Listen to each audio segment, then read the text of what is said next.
নমস্কার বন্ধুরা, আজ আলুর চাহিদাকে ভিত্তি করে পশ্চিমবঙ্গের বাজারে এক লাফে বেড়ে উঠল আলুর দাম। জ্যোতি আলু থেকে শুরু করে পোকরাজ, হেমালিনী প্রায় সব ধরনের আলুর দাম কিন্তু আজকের দিনে বস্তাপ্রতি ৮০ থেকে ৯০ টাকা পর্যন্ত বেড়ে গেল। তো বন্ধুরা, জেনে নেব আজকের কোথায় কোথায় আলুর দাম বাড়লো এবং কত টাকা রয়েছে আলুর দাম। বিস্তারিতভাবে জানতে হলে অবশ্যই ভিডিওটিকে শেষ পর্যন্ত মনোযোগ সহকারে দেখতে থাকবেন। তো বন্ধুরা, দেরি না করে অবশ্যই আমাদের ইউটিউব চ্যানেলটিকে সাবস্ক্রাইব করে পাশে থাকা বেল আইকনটি প্রেস করে রাখবেন। তো বন্ধুরা, এক নজরেই দেখে নেওয়া যাক পশ্চিমবঙ্গের আলুর দাম আগামী দিনে কেমন থাকবে। পশ্চিমবঙ্গে আলুর দাম আগামী দিনে বাড়বেই, তা নিয়ে কিন্তু আশাবাদী সকল আলু ব্যবসায়ীরা। 2025 সালে বাংলায় আলুর উৎপাদন বেশি হলেও পার্শ্ববর্তী সমস্ত রাজ্যে এবছর কিন্তু আলুর ব্যাপক চাহিদা থাকার পাশাপাশি আলুর মজুতও কম রয়েছে, তাই দাম বাড়ার একটা বড় সম্ভাবনাও রয়েছে।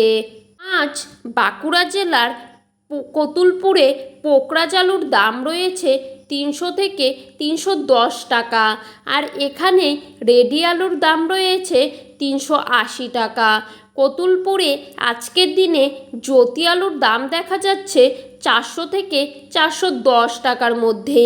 বর্ধমানের বুলবুলিতলা ইউনিটে আজ জ্যোতি আলুর দাম কিন্তু দেখা যাচ্ছে 400 থেকে 410 টাকার মধ্যে, আর রেডি আলুর দাম দেখা যাচ্ছে 450 থেকে 460 টাকার মধ্যে।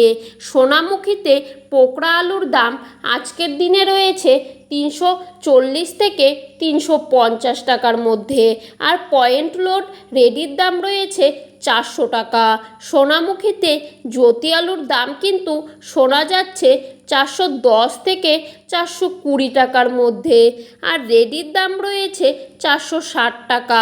হুগলির আরামবাগে আর জ্যোতি আলুর দাম কিন্তু রয়েছে 400 থেকে 410 টাকা, আর রেডির দাম রয়েছে 460 টাকা। হুগলি জেলার বিভিন্ন স্থানে হেমালিনী আলুর দাম আজকের দিনে 50 কেজির বস্তা হিসেবে শোনা যাচ্ছে 440 থেকে 450 টাকার মধ্যে, আর রেডির দাম রয়েছে 470 টাকা। ঝাড়গ্রামে আজ পোকরাজ আলুর দাম কিন্তু রয়েছে 360 থেকে 370 টাকার মধ্যে। পশ্চিম মেদিনীপুরের বাগদহতে আজ জ্যোতি আলুর দাম কিন্তু দেখা যাচ্ছে 350 থেকে 360 টাকার মধ্যে। তো বন্ধুরা, এই ছিল আজকের আলু সম্পর্কিত সর্বশেষ আপডেট। এরকমই আপডেট প্রতিনিয়ত পেতে হলে অবশ্যই চ্যানেলটিকে সাবস্ক্রাইব করে পাশে থাকা বেল আইকনটি প্রেস করে রাখবেন। ধন্যবাদ বন্ধুরা, সকলেই ভালো থাকবেন, সুস্থ থাকবেন।